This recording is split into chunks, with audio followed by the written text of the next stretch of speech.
Hello students, welcome to our channel Ganit Kaksha. Myself Mohammad Nurain Ansari और आज हम लोग एक्सरसाइज 5.3 के आगे के क्वेश्चंस को करेंगे, जिसमें हम लोग जानेंगे कि कंटिन्यूड प्रोपोर्शन किसे कहते हैं। कंटिन्यूड प्रोपोर्शन काफी कंफ्यूजन भी क्रिएट करता है कुछ स्टूडेंट्स के लिए, तो एकदम डरना नहीं है बाबू, ये कोई ऐसा नया चीज नहीं है। जिस तरीके से आप वैल्यू पुटिंग के क्वेश्चंस को कर रहे थे, ये भी वैल्यू पुटिंग टाइप का ही क्वेश्चन है। बस आपको समझना है कि कंटिन्यूड प्रोपोर्शन क्या होता है और उसमें वैल्यूज कैसे निकालना है। बाकी पूरा प्रोसेस सेम है। वैल्यू निकालेंगे, एलएचएस को सॉल्व करेंगे, आरएचएस को सॉल्व करेंगे और देखो ये दोनों सिमिलर है। तो चलो समझते हैं कि कंटिन्यूड प्रोपोर्शन क्या है। उससे पहले कॉपी और पेन निकालो और चीजों को अच्छे से नोट डाउन करो। चलो ठीक है, तो कंटिन्यूड प्रोपोर्शन,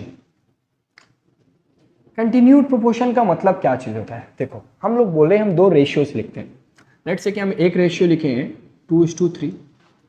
अब हमको एक और रेशियो को लिखने को बोलता है और वो बोल रहा है कि देखो वो तुम जो भी रेशियो लिख रहे हो वो रेशियो कंटिन्यूड होना चाहिए।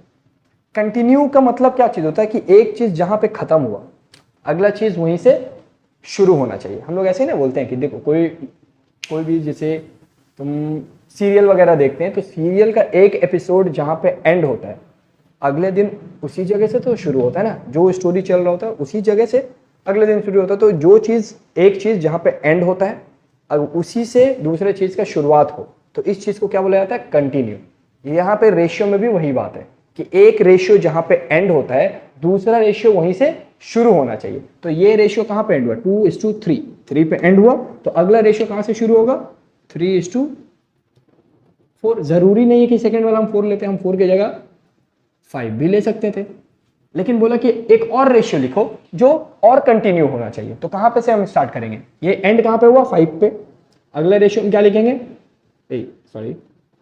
अगला रेशियो हम स्टार्ट कहां से करेंगे, 5 से, और एंड हम कहां करेंगे, मेरा मन हम जहां भी करें, हम 11 पे कर दे रहे हैं। ठीक है, तो ये तीनों रेशियो क्या कंटिन्यूड रेशियो है।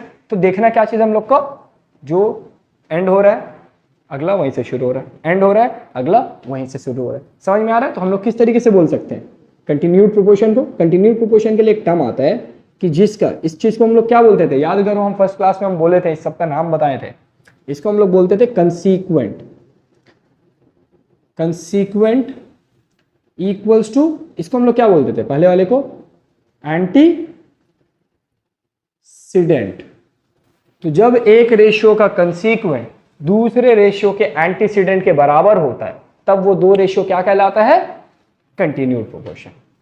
जब एक रेशियो का कॉन्सिक्वेंट दूसरे रेशियो के एंटीसीडेंट के बराबर होता है तब उन दोनों रेशियोज को हम लोग किस रेशियो बोलते हैं, कंटिन्यूड प्रोपोर्शन में बोलते हैं। ये चीज क्यों जानना है, एमसीक्यूज या फिल इन द ब्लैंक्स में पूछ सकते हैं कि for a continued proportion consequence equals to antecedent, true और फॉल्स। तो आपको क्या बोलना है, ट्रू बोलना है। फिल इन द ब्लैंक्स में कैसे आ सकता है, for a continued proportion the consequent and antecedents are dash, वहां पे क्या लिख के आना है, इक्वल। समझ में आ रहा है। तो इस तरीके से कंटिन्यूड प्रोपोर्शन पे एक एमसीक्यूज बन सकता है या फिल इन द ब्लैंक्स बन सकता है। तो आप इस चीज को ध्यान में रखो। क्वेश्चन समझ में आ गया कि ये क्या होता है कंटिन्यूड प्रोपोर्शन। हाँ सर समझ में आ गया। अब हम लोग को क्या करना है, अब हम लोग को प्रूफ करना है। तो प्रूफ का एक क्वेश्चन ले लेते हैं तो ज्यादा बेहतर समझ में आएगा। तो हम क्वेश्चन ले रहे हैं 4 का, जिसमें बोल रहा है कि if A:B is equal to, शुरू कहां से होगा, B से, B:C है, देन शो डैट करो, क्या चीज शो डैट करो, क्या चीज शो डैट करो, तो A + B का whole square by B + C का whole square is equal to A² + B² by B² + C²। ये चीज हम लोग को प्रूफ करने को दे दिया। तो देखो देखने में तो ऐसा कुछ नया नहीं लग रहा है, उसी तरीके से लग रहा है। बस यहाँ पे जो रेशियो है A:B, ये जहाँ पे खत्म हुआ है अगला रेशियो वहीं से शुरू हुआ, यानी ये रेशियो किसमें, कंटिन्यूड में। कभी कभी क्या होता है क्वेश्चन में बोल देता है कि रेशियो कंटिन्यूड है, कभी कभी बोल देता है कि अपने से समझना भी पड़ता है। देख के हम समझ जाएंगे जहाँ पे एंड हुआ वहीं से शुरू होता है अगर कोई रेशियो, तो ये रेशियो किसमें है, कंटिन्यूड प्रोपोर्शन। और कैसे वैल्यूज निकालेंगे वो हम लोग देखेंगे। तो यहाँ हम इधर पे कर रहे हैं जल्दी से, ठीक है। तो देखो हम इस चीज को ले रहे हैं और वैल्यू निकाल रहे हैं। तो सबसे पहले हमको क्या करना पड़ता है, हमको लेट करना पड़ता था A:B is equals to B:C, और हम इसको इक्वल्स टू K बोल सकते हैं, कोई दिक्कत नहीं बाबू। समझ में आ गया। उसके बाद पहला रेशियो इक्वल्स टू के, दूसरा रेशियो इक्वल्स टू के। तो पहला रेशियो जब इक्वल्स टू के होगा तो हम लोग डायरेक्टली अब लिख सकते हैं a by b is equals to k. इतना एक्सपर्ट तो हो ही गए अब करते करते कि हम लोग इस रेशियो को डायरेक्टली फ्रैक्शन में लिख के इक्वल्स टू के। बोल रहे नहीं सर हम तो इतना हो गया कि हम डायरेक्ट बी के लिख देंगे, हम इसके बाद डायरेक्ट ये लिख देंगे। तो क्या लिख सकते हैं? हाँ लिख सकते हैं, कोई दिक्कत की बात नहीं है। अब इसको भी लिखते हैं B by C is equals to K और B is equals to C K. अब देखो तुमको समस्या दिखाई देता होगा, नहीं दिखा? ठीक है, तो देखो हम दिखा रहे हैं। समस्या क्या है कि ये b का वैल्यू कितना है c के, और यहाँ पे देखो a का वैल्यू क्या है b के, यानी b का हमको वैल्यू ऑलरेडी पता है। तो हमको क्या करना होगा ना, इस वैल्यू को वापस से इसमें पुट करना पड़ेगा। समझ में आ रहा है बात कि हम जब कंटिन्यूड प्रोपोर्शन का वैल्यू निकालेंगे तो हम जब वैल्यूज निकाल लेंगे, लास्ट में जो वैल्यू निकलेगा उस वैल्यू को पीछे सब में पुट करता है। तो यहाँ पे हम b का वैल्यू c के इसमें वापस से पुट भी करेंगे, समझे? तो इस चीज को वापस से इसमें पुट करना पड़ेगा। तो पुट करोगे तो a का वैल्यू देखो क्या हो जाएगा, b का वैल्यू क्या है, b का वैल्यू है c के, तो b के जगह c के, b के जगह पे c के, एक के ऑलरेडी है तो के, इन दोनों को मल्टीप्लाई करोगे तो क्या हो जाएगा a is equal to C के स्क्वायर। तो a का फाइनल वैल्यू क्या आया, a का फाइनल वैल्यू आया c के स्क्वायर, b का फाइनल वैल्यू क्या आया c के। समझ में आया? इसका एक शॉर्ट ट्रिक है, हम डेफिनेटली बताएंगे। थोड़ा देर रुक जाओ, इस क्वेश्चन को कर लेते हैं, उसके बाद हम शॉर्ट ट्रिक बताते हैं कैसे आप लेट कर सकते हैं। ठीक है, अब आगे क्या करेंगे, वैल्यूज तो निकाल लिए सर, b का वैल्यू और a का वैल्यू।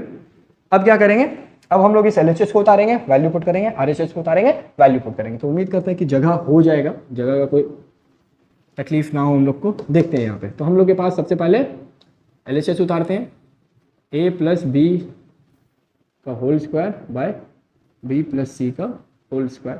ओके, a का वैल्यू हमको पता है, देखो c के स्क्वायर लिखेगा अपन, c के स्क्वायर, b का वैल्यू c के, और इन सब के ऊपर है a के स्क्वायर। नीचे में देखो b का वैल्यू कितना है c के, और c का तो कोई वैल्यू ही नहीं है। ओके, इसके ऊपर भी है होल स्क्वायर। अब क्या करोगे, फिर काटना नहीं है, बोले कॉमन, पहले कॉमन निकालो। तो कॉमन यहाँ पे क्या है c, इसके पास भी c, इसके पास देखो 2 पीस के है और इसके पास देखो 1 पीस के है। तो हम c तो खींचेंगे बाहर, लेकिन साथ में एक एक पीस k को भी बाहर खींचेंगे, क्योंकि कॉमन है, जो जो चीज कॉमन होगा सबको खींच के बाहर निकालना है। तो हम इस c को खींचे बाहर, इस दोनों के पास एक एक के है तो एक एक के भी बाहर आया। ठीक है, यहां से c खींचा गया, यहां से एक पीस के खींचाया तो एक पीस के तो बच गया, प्लस यहां से c भी निकल गया और k भी निकल गया, कुछ नहीं बचा तो क्या बचा, अच्छा यहाँ पे याद आ रहा है तो हाँ, कि ये जो बाहर निकला है, जो कॉमन तुम खींच के बाहर निकाले हो, वो कहाँ से निकालो, ब्रैकेट के ऊपर, ब्रैकेट के अंदर से। तो जिस चीज को ब्रैकेट से निकाले, ब्रैकेट के ऊपर ऑलरेडी क्या था, स्क्वायर, तो ये स्क्वायर इसके ऊपर भी आएगा और इसके ऊपर भी आएगा। तो ये चीज दिमाग में रखना है हम लोगों को कि स्क्वायर देंगे। ठीक है, नीचे में भी देखो क्या चीज कॉमन है, c दोनों के पास है, c खींच के बाहर निकाल दिया, यहाँ से क्या बच गया k, यहाँ से बच गया 1। तो c खींच के बाहर निकला है तो ये स्क्वायर इसके भी चढ़ेगा। अब जो जो चीज़ कट रहा है कट कर दो, c का स्क्वायर कट गया बाबू, और k प्लस 1 का होल स्क्वायर, k प्लस 1 का होल स्क्वायर, ये भी पूरा पूरा कट गया। फाइनली क्या बच गया, k का स्क्वायर। समझ में आ रहा है कि किस तरीके से हम लोग किए। ठीक है, अब हम लोग के पास क्या है, RHS। RHS है तुम्हारा a square plus B square by B square plus C square. तो कहाँ पे करें, तो हम यहीं पे कर दे रहे हैं, यहाँ पे ऐसे करके लाइन टान के हम बना के कर दे रहे हैं। ओके, सो हम डायरेक्ट यहाँ पे से लिख दे रहे हैं। ठीक है बाबू, ठीक है। तो यहाँ पे हम इसमें a का वैल्यू पुट करेंगे, तो a का वैल्यू कितना है b के, तो a के जगह पे हम यहाँ पे लिखेंगे, पहले आप लोग को इसको उतारना है ऊपर, उसके बाद ये वाला स्टेप करोगे। ठीक है, डायरेक्ट नहीं करोगे। a का वैल्यू प्लस b का वैल्यू कितना है c के, a का वैल्यू a के स्क्वायर है, ये वाला वैल्यू c के स्क्वायर है, b का वैल्यू c के, नीचे c के और c स्क्वायर। कोई दिक्कत, समझ में आ रहा है। a का वैल्यू कितना था, a का वैल्यू तो c के स्क्वायर, a की जगह c के स्क्वायर, गलती c वाला नहीं पुट कर देना, अभी हम गलती किए थे। ठीक है, b का वैल्यू c के, b का वैल्यू c के, b का वैल्यू c के, c का कोई वैल्यू नहीं, जैसा है वैसे। ब्रैकेट क्या होगा, ओपन होगा, ब्रैकेट ओपन होगा तो ये यहाँ पे देखो, यहाँ पे ये जब ब्रैकेट ओपन होगा तो ये स्क्वायर इस पे चढ़ेगा, k के ऊपर ऑलरेडी स्क्वायर है और ये भी स्क्वायर आएगा। दो स्क्वायर जब आपस में चढ़ेगा तो क्या होगा, मल्टीप्लिकेशन होगा। जब दो पावर आपस में लड़ता है ब्रैकेट से ऊपर लड़ता है तो उसके साथ क्या हो जाता है, मल्टीप्लाई हो जाता है। तो दोनों का आपस में मल्टीप्लाई करो तो k का 2 2 जा 4, बहुत अच्छा। अब c का स्क्वायर k का स्क्वायर। नीचे में देखो अब यहाँ पे क्या चीज बच रहा है, यहाँ पे भी ब्रैकेट ओपन होगा तो c का स्क्वायर और k का स्क्वायर प्लस c का स्क्वायर। कोई दिक्कत नहीं है, तो समझ में आ रहा है। तो ये चीज को आपको पहले लिखना है, उसके बाद फिर ये करना है, वैल्यू पुट करना है और ब्रैकेट ओपन करना है। अब क्या करेंगे, अब देखो यहाँ पे कॉमन निकालेंगे, तो ऊपर में देखो सी स्क्वायर और सी स्क्वायर, तो सी स्क्वायर खींचेंगे, इसके पास के 4 पीस है, इसके पास के 2 पीस है, तो 2 पीस तो के कॉमन है ना, तो हम 2 पीस के को भी खींच के बाहर निकालेंगे। तो हम यहाँ से कर रहे हैं, देखो थोड़ा सा जगह का प्रॉब्लम हो रहा है, तो सी खींच के बाहर निकाले तो सी स्क्वायर हो गया, के को भी खींच के बाहर निकाले तो के स्क्वायर हो गया। अंदर में क्या बचा, अंदर में देखो यहाँ से सी स्क्वायर निकल गया, 4 के में से 2 के तो बाहर निकाल लिए, तो बचा अंदर में के 2 पीस के बचा, प्लस सी स्क्वायर बाहर के स्क्वायर बाहर, कुछ नहीं बचा सर 1। ठीक, ओके यहाँ पे आओ, यहाँ पे देखो यहाँ पे क्या हो रहा है, सी स्क्वायर और सी स्क्वायर को बाहर, के स्क्वायर बच गया सर अंदर, प्लस 1 बच गया अंदर, सी स्क्वायर निकाल लोगे तो के स्क्वायर बच जाएगा, यहाँ से 1 बच जाएगा। क्लियर है। अब क्या क्या कट रहा है बाबू, सी स्क्वायर कैंसिल, जल्दी से कैंसिल करो। बोला सर बहुत जल्दी, हम लोग इससे पहले काट भी चुके हैं, आपका वीडियो पॉज कर दिए थे और कट कर दिए थे। ओके तो के स्क्वायर का वैल्यू एलएचएस में आया है, एलएचएस में के स्क्वायर आया, आरएचएस को भी देखो हम सॉल्व किए हैं तो के स्क्वायर आया। तो क्या हम बोल सकते हैं कि मेरा LHS equals to RHS proof. बोला सर बोलिएगा कैसे, लिखिएगा ना, लिख दे रहे यार, LHS equals to RHS proof. तो आई होप ये क्वेश्चन आप लोग को समझ में आया होगा और कंटिन्यूड प्रोपोर्शन क्या होता है समझ में आया। अब हम लोग देखेंगे कि शॉर्ट ट्रिक क्या से होता है इसके वैल्यूज को निकालने का, और एक क्वेश्चन और इस पे लेते हैं। जल्दी से पहले आप इसको कॉपी करो जल्दी से प्लीज। ओके स्टूडेंट्स, तो हम लोग ले लिए अपना नेक्स्ट क्वेश्चन जो कि कंटिन्यूड प्रोपोर्शन के ऊपर ही है। तो इसमें हम आपको बताते हैं कि किस तरीके से आप जल्दी लेट कर सकते हैं, शॉर्ट ट्रिक क्या है। तो देखो सबसे पहले शॉर्ट ट्रिक तो बाद में, पहले इसको जो तरीके से निकालते हैं वो हम लोग कर लेते हैं, यानी लेट करके। तो a is to B is equals to B is to C is equals to K, ये कर लिए हम लोग लेट। और हम बोलेंगे पहला रेशियो इक्वल्स टू के, दूसरा रेशियो इक्वल्स टू के, और हम जब ऐसा बोल रहे होंगे तो हम लिखेंगे इसको a बाई बी। अब हम लोग रेशियो में नहीं डायरेक्ट फ्रैक्शन में लिख सकते हैं, क्योंकि अब हम लोग एक्सपर्ट्स के कैटेगरी में आ गए। ओके तो b को इससे मल्टीप्लाई करो तो a हो गया b के और b हो गया c के। क्या ये वैल्यू यहीं पे रुकेगा, नहीं, ये वापस से इसमें पुट होगा, और पुट होके इसके वैल्यूज को बढ़ा देगा, यानी a का वैल्यू हो जाएगा c के का स्क्वायर। ओके कोई दिक्कत नहीं, ये तो हम लोग जानते हैं सर, इस तरीके से शॉर्ट ट्रिक बताइए, ठीक है, उसी के लिए वेट कर रहे हैं। ठीक है, शॉर्ट ट्रिक क्या चीज़ है कि देखो हमको वैल्यू किसका किसका निकालना है वो पहले समझो। जब भी कंटिन्यूड प्रोपोर्शन का क्वेश्चन होता है उसमें जो लास्ट में वाला रेशियो होता है उसको छोड़ के उससे पहले जो जो होता है उन सब का वैल्यूज निकलता है, यानी सी को छोड़ के यहाँ पे बी का और ए का दोनों का वैल्यू निकलेगा। ये चीज़ क्लियर है, देखो बी और ए दोनों का वैल्यू निकल रहा है, हाँ चीज़ समझ में आ गया। अब वैल्यू निकालेंगे कैसे, तो पहले तो पता होना चाहिए वैल्यू निकलेगा किसका, ए का और बी का। अब जब वैल्यू निकाल रहे होंगे तो एक चीज़ दिमाग में रखना कि जो लास्ट में है वो इन दोनों में ही आएगा, ये कंपलसरी है कि ये दोनों में ही आएगा।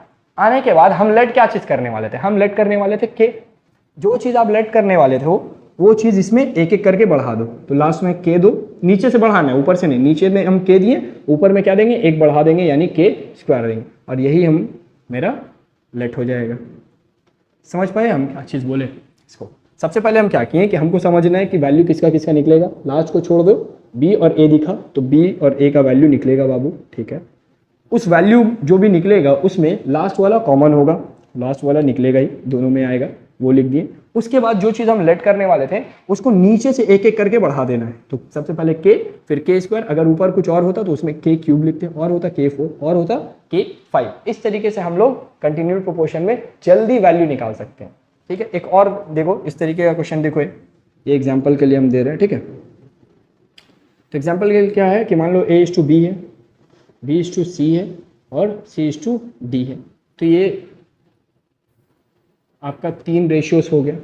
इसमें हमको सबसे पहले समझना है कि वैल्यू निकलेगा किसका, वैल्यू निकलेगा a का, b का और c का। लास्ट वाले का वैल्यू नहीं निकलता है, लास्ट में d है तो उसका वैल्यू नहीं निकलेगा। तो वैल्यू निकलेगा a का सर, b का और c का। बहुत अच्छे। अब हम क्या बताए थे इसके बाद, जो लास्ट में होता है वो इन सब में होगा, यानी d इन सब में होगा, लिख दिए।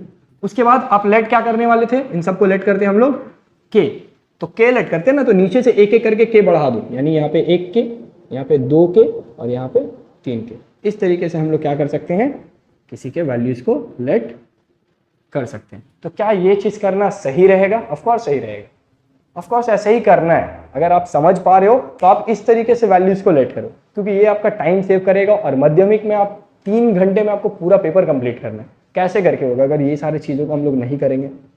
अगर नहीं समझ में आ रहा तो हम अभी भी बोलेंगे कि आप इसको ही फॉलो करो, लेकिन अगर समझ पा रहे हो तो आप डेफिनेटली इसके साथ जाओ और अपना थोड़ा सा टाइम बचाओ, ताकि आप किसी दूसरे सम्स में वो टाइम दे सके। तो अब इस क्वेश्चन में वापस से आते हैं। इस क्वेश्चन में हमको क्या करना था, ये गिवन दिया हुआ था और इस चीज को इसके बराबर प्रूव करना था। तो हम सबसे पहले वैल्यूज निकालना था, तो वैल्यूज तो हम निकाल लिए, चाहे ऐसे वैल्यूज निकालो चाहे इस तरीके से वैल्यूज निकालो, जैसे निकालना है ये आपका अपना पर्सनल चॉइस होगा।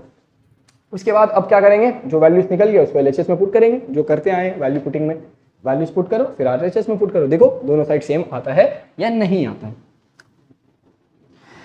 ओके, सो थोड़ा सा जगह का लग रहा है इस बार भी हमको प्रॉब्लम होगा, और समसी इतना बड़ा है। तो हम सबसे पहले यहाँ पे उतार रहे बाबू एलएचएस मेरा। एलएचएस में क्या है, a square b square c square, और फिर है एक बड़ा सा a cube plus 1/b cube plus 1/c का क्यूब। अब हम क्या करेंगे, वैल्यूज को पुट करेंगे। ए का वैल्यू है सी के स्क्वायर, बी का वैल्यू है सी के, तो ए का वैल्यू पुट करो बाबू। ए का वैल्यू है सी के स्क्वायर और इसके ऊपर स्क्वायर है, ए के ऊपर स्क्वायर है ना, तो वो अलग से स्क्वायर दे दिए ब्रैकेट में। बी का वैल्यू है सी के, इसके ऊपर है स्क्वायर। सी का वैल्यू है सी स्क्वायर, यानी उसका कोई वैल्यू ही नहीं है। फिर से वापस यहाँ पे पुट करो 1/, ए का वैल्यू कितना है सी के स्क्वायर और इसके ऊपर ऑलरेडी 3 है, प्लस बी का वैल्यू सी के और ऑलरेडी 3 है, और सी का कोई वैल्यू ही नहीं है। सी सोचो बेचारे को कैसा लगता है, उसका कोई वैल्यू ही नहीं है। ओके, कोई वैल्यू नहीं है, ठीक है। अब ब्रैकेट को ओपन करो। जब ब्रैकेट को ओपन करोगे तो यहाँ पे देखो क्या चीज होगा, ब्रैकेट ओपन करोगे ये सी इसके ऊपर भी जाएगा स्क्वायर गया, और ये इसके साथ क्या होगा, मल्टीप्लाई हो जाएगा। तो 2 2 से कितना होता है, इतना तो पता होगा यार 4, एक सॉरी प्लस कहाँ से आ गया, ये स्क्वायर इसके ऊपर जाएगा तो सी स्क्वायर के स्क्वायर और फिर सी स्क्वायर। आगे बढ़ते हैं, तो यहाँ पे भी ब्रैकेट ओपन करेंगे 1/, सी के ऊपर ये क्यूब आएगा, सी क्यूब के ऊपर मल्टीप्लाई होता है, ऐड नहीं होता है। यहाँ पे हम ऐड नहीं किए 2 + 2 4, हमें मल्टीप्लाई किए 2 2 4, यहाँ पे मल्टीप्लाई होगा 3 2 6। बच्चे लोग 5 लिख देता है, ऐड कर देता है। ये काम नहीं करना है, समझदार बच्चे बनो। 6 यहाँ पे क्या होगा बाबू, ये सी 3 दोनों पे जाएगा प्लस 1/c क्यूब। क्लियर है, यहाँ तक समझ में आया? क्या किए हम लोग, वैल्यू पुट किए और फिर ब्रैकेट को ओपन किए। अब क्या करेंगे, अब 2 काम, यहाँ पे पहले सबको ऐड करो। देखो सी 2 पीस, सी 2 पीस और सी 2 पीस, टोटल सी कितना पीस हो गया, सी हो गया टोटल 6 पीस। तो हम यहाँ पे लिखेंगे सी 6 और के कितना पीस है 4 और 2, यानी के भी है 6 पीस। कोई दिक्कत नहीं है, समझ में आ रहा है? ठीक है। अब लगे हाथ क्या करो ना, इस ब्रैकेट से भी कुछ चीजों को कॉमन बाहर निकालो, यानी खींच के बाहर निकालो। तो क्या क्या चीज कॉमन हो रहा है वहां पे ध्यान दो। तो कॉमन देखो यहाँ पे 1 है, 1 है और 1 है, तो 1 को ऊपर से बाहर निकाले तो क्या चीज निकला 1। नीचे में क्या चीज कॉमन है, देखो सी क्यूब और सी क्यूब। के सबके पास नहीं है, के सिर्फ इसके पास है, इसके पास है, और इन सबके पास सी क्यूब है। तो सी क्यूब को खींच के बाहर निकाल दिए। बचा क्या चीज, यहाँ से बच गया बाबू 1/c क्यूब निकल गया, तो क्या बचा k का पावर 6। यहाँ से c क्यूब निकल गया तो क्या बचा बाबू k का पावर 3, और यहाँ से c क्यूब निकल गया तो कुछ नहीं बचा। कुछ नहीं बचा, मैथ्स में क्या बचता है 1। बहुत अच्छा, ठीक। अब यहाँ से देखो c 3 ऊपर में 6 है और नीचे में 3 है, तो 6 वाला 3 वाले को क्या करेगा, कैंसिल करेगा। तो कितना बच जाएगा खुद 3, और ये तो कैंसिल हो गया ना। तो यहाँ पे अंदर में 1/k का पावर 6 प्लस 1/k का पावर 3 प्लस 1। ओके ओके, अब क्या करेंगे, अब देखो ये k6 को अंदर हम करना चाहेंगे, हम इसलिए करें क्योंकि हमको पता है। अच्छा तुम लोग मत करो, इसको यहीं पे रखो। क्या कर सकते हैं, अच्छा हम ये वाला चीज को थोड़ा सा रब कर दे रहे हैं, ठीक है। तो इसको अब हम लोग यहाँ पे क्लियर हो गया, करते हैं। RHS को उतारते हैं बाबू। RHS में क्या मेरा a क्यूब b क्यूब और c का क्यूब। अब यहाँ पे a b c में से जो जो वैल्यूज पता है वही सब पुट करते जाओ। a का वैल्यू है c k का स्क्वायर, b का वैल्यू है सी के और सी का वैल्यू है सी क्यूब, कुछ नहीं, ठीक है। ब्रैकेट ओपन करो तो ये क्यूब इसके ऊपर भी आएगा और ये मल्टीप्लाई होगा, बहुत अच्छा, यहाँ पे ये भी मल्टीप्लाई होगा और ये इस पे भी आएगा। कॉमन देखो क्या है, सी cube C cube C cube, सी क्यूब को खींच के बाहर निकालो, बाहर निकल गया तो क्या चीज़ बच गया, के का पावर, अच्छा हम 5 लिख दिए, जा गलती हमसे भी हो सकता है, 6 प्लस और यहाँ से कुछ नहीं तो 1, तो फाइनली मेरा आया सी cube bracket k6 k3 plus 1। अब यहाँ पे देखोगे तो RHS में वो चीज़ नहीं है और आपके LHS में कुछ और आया है, तो इन दोनों को मैच कराएंगे तब ना हम बोलेंगे LHS इक्वल्स टू RHS। तो मैच कैसे करके कराएं, तो इस चीज़ के लिए हमको क्या करना होगा ना, इस k6 को ब्रैकेट के अंदर डाल देना होगा। ये चीज़ आपको थोड़ा सा दिमाग में रखना होगा, और अगर आप नहीं भी रखते हो तो आप जब एग्जाम में करो तो हम पहले भी बोल दिए कि LHS करने के बाद एक लाइन एक स्टेप के लिए या 2 स्टेप के लिए एटलीस्ट जगह छोड़ दो, क्योंकि जब इस तरीके से मैच नहीं कर रहा होगा तब आपको LHS को वापस से सॉल्व करना होगा, और जगह नहीं रहेगा तो फिर कहाँ सॉल्व करोगे। तो इसलिए जब LHS करो तो इतना जगह छोड़ दो, उसके बाद नीचे से RHS करना। समझ में आ रहा है बात मेरा? तो ये चीज़ आप एग्जाम में करना प्लीज़, LHS करना और 2 स्टेप के लिए एटलीस्ट जगह छोड़ देना, उसके बाद से RHS को करना, ठीक है। तो अब यहाँ पे देखो हम वापस से कर रहे हैं, इस k6 को अंदर डालो तो ये k6 सब के पास जाएगा, तो ये k सब के पास जाएगा तो ऊपर में इसके पास हो जाएगा k6 बाय k6, ये इसके पास भी जाएगा तो k6 bye k cube plus k6। अब बहुत कोई पूछ रहा होगा कि ये सर ये k6 सब के पास क्यों जाएगा, तो एक चीज सोचो कि जब आप कॉमन खींच के निकालते थे तो कॉमन कैसे करेंगे, सबसे ना खींचते थे, ऐसा तो नहीं था सिर्फ 1 या 2 के पास से कॉमन निकालते थे, कॉमन निकलता था तो सबसे खिंचाता था। तो ये जब हम वापस भी करेंगे तो हम सबको ना वापस करेंगे बाबू, तो हम सबसे खींचते थे कॉमन, तो इसीलिए हम सबको वापस भी करेंगे। तो समझ में आ रहा है, इसलिए हम सब में किए। अब यहाँ पे कट करो, देखो ये k6 कट गया, यहाँ से 6 में से 3 जाएगा तो कितना बच जाएगा, ये बच जाएगा यहाँ कुछ नहीं तो 1, यहाँ पे k3 और यहाँ पे k6। तो अब ये चीज़ देखो दोनों मैच खा गया। अभी भी थोड़ा सा है, ये हम इसको आगे पीछे करके लिख सकते हैं, तो अगर करना चाहो तो कर दो, नहीं तो ये चीज़ प्रूफ तो हो ही गया है, ठीक है। तो अब हम यहाँ पे बोल देंगे LHS जो मेरा आया है और RHS जो मेरा आया है वो हो गया equal, which means proof. Clear है? ये क्वेश्चन थोड़ा सा लंबा था लेकिन समझने में था, ये क्वेश्चन आ भी सकता है, तो प्लीज़ इस क्वेश्चन को जल्दी से कॉपी कर लो। सो स्टूडेंट्स फाइनली हम लोग ले लिए कंटिन्यूड प्रोपोर्शन पे अपना तीसरा क्वेश्चन। ये क्वेश्चन किस तरीके से होगा, अब तक जैसे होते आया है उसी तरीके से होगा, थोड़ा सा ट्रिकी हो सकता है इसमें, तो इसीलिए हम ये करवा दे रहे हैं। तो अगर आप लोग वीडियो को पॉज करके ट्राई करना चाहो तो प्लीज़ वीडियो को पॉज करके ट्राई करो। स्टार्ट करते हैं, चलो। तो सबसे पहले क्या करना है सर, वही वैल्यू निकालेंगे, कैसे करके, लेट करके करेंगे या शॉर्ट ट्रिक से करेंगे, शॉर्ट ट्रिक भी यूज कर सकते हैं। किसका वैल्यू निकलेगा, ए और बी का, तो ए का वैल्यू निकालना है और बी का वैल्यू निकालना है, ऐसे नहीं लिखना है तो लिख दो, ए का वैल्यू निकालना है और बी का वैल्यू निकालना है। अच्छा, जो भी वैल्यूज निकलेगा उसमें जो लास्ट वाला है वो तो आना ही है, और हम लेट क्या करेंगे, हम लेट करेंगे के। तो जब हम के लेट करेंगे तो यहाँ पे एक के होगा और यहाँ पे के स्क्वायर होगा, तो ये मेरा आ गया वैल्यू। क्या हम इस तरीके से लेट कर सकते हैं, तो ऑफकोर्स कर सकते हैं। जिनको ये चीज़ नहीं समझ में आया कि कैसे आया, वो पूरा अपना ट्रेडिशनल मेथड से ही जाओ बाबू। वो क्या करो, a/b is equals to b/c is equals to वो इनको के लेट ऐसे करो। उसके बाद पहला रेशियो इक्वल्स टू के, दूसरा रेशियो इक्वल्स टू के, जैसे कर रहे थे वैसे करो। तो पहला रेशियो इक्वल्स टू के यानी a/b इक्वल्स टू के, दूसरा रेशियो यानी b/c इज इक्वल्स टू के। अब a का वैल्यू निकलेगा तो यहाँ से क्या हो जाएगा b के, और b का वैल्यू यहाँ से निकलेगा तो क्या हो जाएगा c के। अब इस b के वैल्यू को वापस से हम लोग इसमें क्या करेंगे, पुट कर देंगे। तो b का वैल्यू जब वापस से पुट करेंगे तो b का वैल्यू कितना हो जाएगा, a का वैल्यू कितना हो जाएगा c के स्क्वायर। तो a का वैल्यू c के स्क्वायर, b का वैल्यू c के, इससे पहले भी यही आया था। अब हम लोग क्या करेंगे, वैल्यूज निकल गया तो वैल्यूज को उठा के अपने LHS में से पुट करना, इस बार RHS में कुछ करने ही को नहीं। तो जल्दी से वो काम भी कर लेते हैं।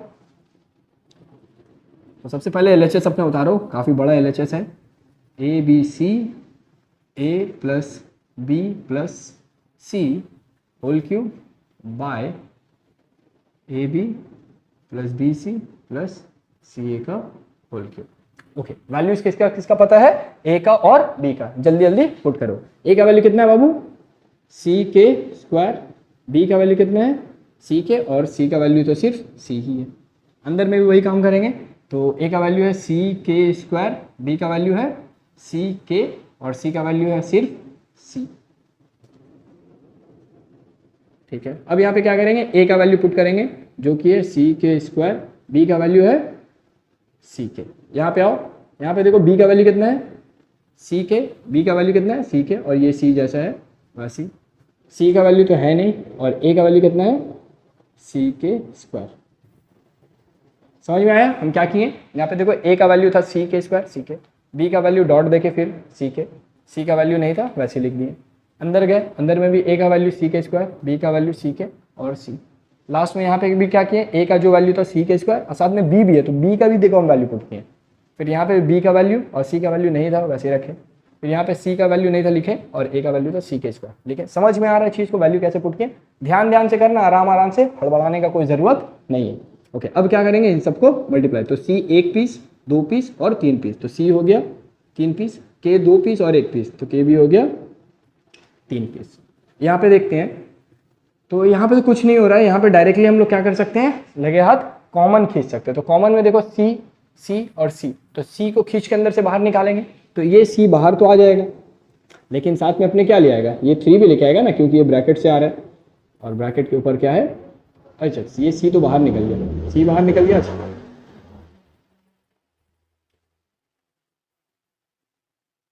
ये सी तो हम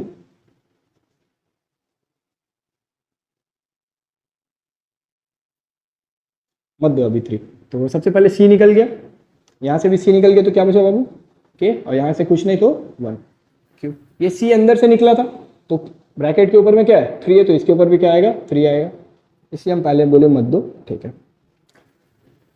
अब यहाँ पे देखो क्या होगा, यहाँ पे देखो मल्टीप्लाई हो रहा है, पहले मल्टीप्लाई कर दो, तो सी और सी मिलके कितना हो जाएगा सी स्क्वायर, के 2 और 1 के 3, यहाँ पे सी और सी मिलके हो जा रहा है बाबू सी स्क्वायर, के सिर्फ 1 पीस, यहाँ पे सी और सी मिलके बाबू हो जा रहा है सी स्क्वायर और के 2 पीस, और इन सब के ऊपर है क्यूब। ओके, अब नीचे से भी एक बार कॉमन निकालो, तो नीचे से जब तुम कॉमन निकालोगे तो ऊपर, अच्छा ऊपर में भी देखो कुछ हो रहा है, ऊपर में क्या हो रहा है C3 C6 के 3 और के स्क्वायर प्लस के प्लस 1 का होल क्यूब। नीचे ध्यान दो, नीचे देखोगे तो सी स्क्वायर बाहर निकल जाएगा, तो सी स्क्वायर बाहर तो निकलेगा। देखो दोनों के सबके पास एक एक पीस के भी है, इसके पास 3 के है, इसके पास 1 है, इसके पास 2 है, तो हमको तो कॉमन लेना है, तो सबके पास एटलीस्ट एक एक के तो सबके पास है, तो हम उस एक के को भी बाहर निकालेंगे। अंदर में बच जाए सी स्क्वायर निकल गया, के निकल गया, क्या बचा के स्क्वायर, सी स्क्वायर निकल गया, के निकल गया, क्या बचा कुछ नहीं, यानी 1। यहाँ से सी स्क्वायर भी निकल गया और एक पीस के भी निकल गया, क्या बच गया एक पीस के बच गया, पावर है 3 का। अब वापस से सोचो कि ये 3 अंदर से, ये सब अंदर से निकला है, तो ये 3 इन सब के ऊपर चढ़ेगा, तो इस 3 ये 3 जब इसके ऊपर चढ़ेगा तो ये 2 को क्या कर देगा, 2 से मल्टीप्लाई होकर इसको 6 कर देगा, और ये इससे मल्टीप्लाई होकर 3 कर देगा। तो ये स्टेप थोड़ा सा कॉम्प्लिकेटेड हो सकता है, इस चीज़ को प्लीज़ अच्छे से समझो कि हम क्या किए। हम सबसे पहले यहाँ से सी स्क्वायर को बाहर निकाले 1 पीस, और यहाँ सबके पास एक एक पीस के था वो भी बाहर निकाले, जो पावर 3 था उस पावर 3 को, जो इसके पास 2 आया था, उस 2 से मल्टीप्लाई करके 6 किए, और ये 3 इस पर भी आया। तो प्लीज़ इस चीज़ को थोड़ा सा समझो। अब देखोगे कि ऊपर नीचे एकदम सेम चीज़ आ जाएगा, तो ये इसको कट कर देंगे, ये इसको कट कर देगा, और ये पूरा इसको कट कर देगा। देखो यहाँ पे के स्क्वायर प्लस 1 प्लस के है, यहाँ पे के स्क्वायर प्लस के प्लस 1 है, तो बात एक ही चीज़, इसलिए हम इसको कट कर दिए, सब कुछ कट के क्या आ गया 1 आ गया, और यही चीज़ तो हमको RHS में लाना था।